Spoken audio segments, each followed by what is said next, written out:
Alors ensemble, on a passé l'après-midi, on a lu des textes, on a prié. Et il a passé de presque 3h30, presque 4 heures avec moi. On est resté à genoux, on a prié, on a lu des textes bibliques. Il m'a expliqué son témoignage. Et il est reparti chez lui. Cette nuit-là, j'ai commencé à être fatigué. J'ai pu dormir par bribes. Et je me réveille le dimanche matin. Et puis, je remonte à la serre, je relis les psaumes, je prie. Mais en allant sur la route, je m'arrête à la boulangerie avant d'aller à la serre. C'était à peu près 6h30, 7h moins quart, c'est là qu'elle ouvrait.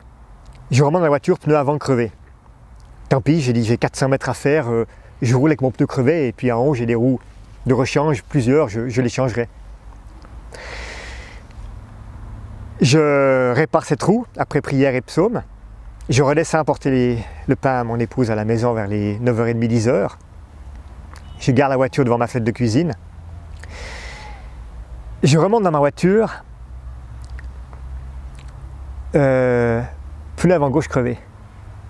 Mais là, c'était une épingle de tableau qui était près de la jante, piquée dans le pneu. Une épingle de ces punaises de tableau. Et elle m'avait fait crever le pneu. Elle était rouillée, un peu racornie.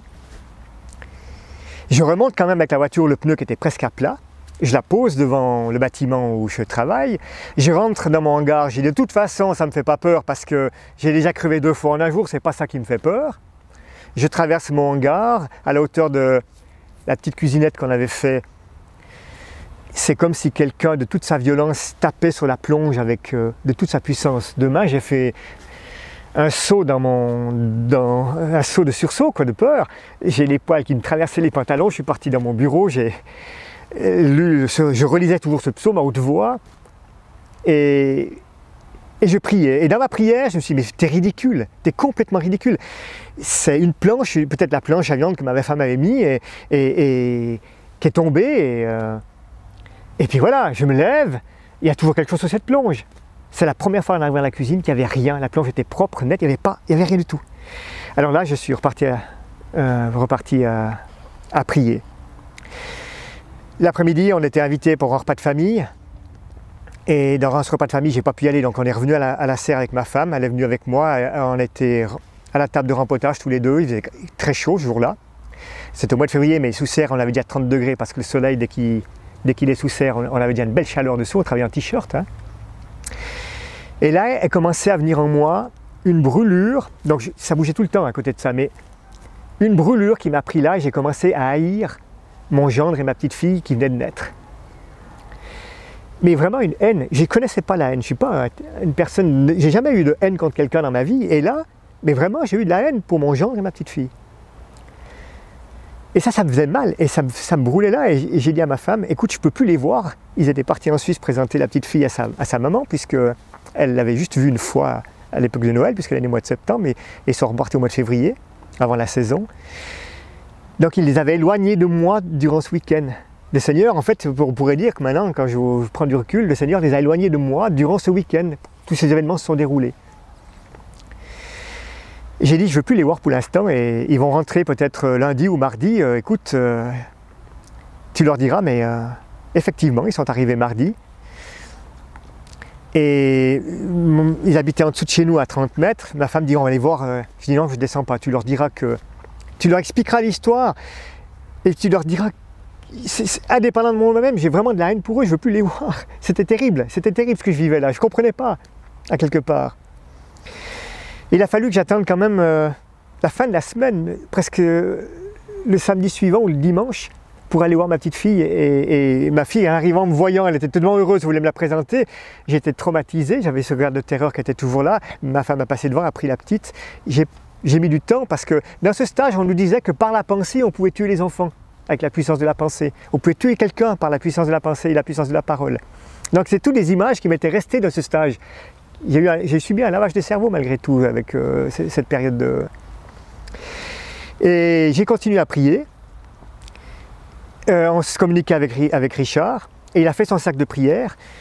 Et ça a mis quand même presque 6 mois pour être libéré. 6 mois pour être libéré, mais je n'ai jamais lâché la prière. Et depuis là, tous les sabbats, je me suis rendu à l'église. Et ça me faisait du bien. De rentrer dans l'église, d'aller avec mes frères et sœurs, ça faisait du bien. J'avais raconté ça à personne dans l'église. Personne ne savait, à part mon frère Daniel qui est venu à la maison, personne ne savait ce qui se passait. Mais grâce à cette prière, grâce à la présence du Christ, grâce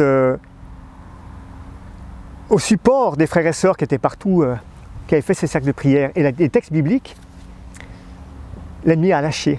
C'est Jésus qui m'a libéré. Alors, le paradoxe dans cette histoire, c'est qu'après, quand j'ai étudié la Bible, forcément, je me suis débarrassé de mes supports et je me suis consacré qu'à la parole et à la prière. Mais le Seigneur m'a libéré de cela. Alors, c'est sûr que c'est un témoignage que je fais très court, il y a beaucoup de détails que j'ai omis. Mais si je suis aujourd'hui dans cette église, c'est parce que Christ est venu me chercher, de manière forte, mais je l'avais provoqué. J'avais dit, Seigneur, j'aime bien mettre les doigts dans les trous et je menais une vie vraiment de débauche. J'ai vraiment été, on peut dire, sur beaucoup de points, un mauvais exemple. Mais là, il est venu me chercher et il m'a remis sur le droit chemin et il s'est fait connaître, il s'est révélé. Et par la parole, par la suite, oui, effectivement, par les prophéties, j'ai mis 2 ans encore pour me débarrasser de mon évolutionnisme et d'accepter le créationnisme, parce qu'il faut avoir, maintenant je me dis, plus de foi pour croire à l'évolutionnisme qu'au créationnisme. Et j'ai demandé le baptême au bout de 2 ans. Mais il a fallu ces 2 ans-là, et surtout, je voulais savoir qui étaient aussi les adventistes, de quelle manière ils vivaient, et les connaître, parce que je me suis fait brûler une fois, je ne voulais pas me faire brûler une 2e fois, donc il a fallu que je les fréquente aussi. Et la puissance de la parole et la prière m'a amené maintenant, ouais. Et je rends grâce et gloire à Dieu parce qu'il m'a délivré de beaucoup de choses. Et ce qui est extraordinaire, c'est qu'il m'a apporté une paix, une sérénité incroyable que je souhaite à beaucoup de monde. Et ça, le monde ne peut pas donner. On peut faire tous les exercices qu'on veut, on peut faire de la compétition. J'ai fait beaucoup de compétitions pour chasser mes problèmes. Je me suis noyé dans le sport avec des disciplines d'ascètes dans le sport. Mais ça n'apporte pas la paix. Le Seigneur, lui, apporte la paix.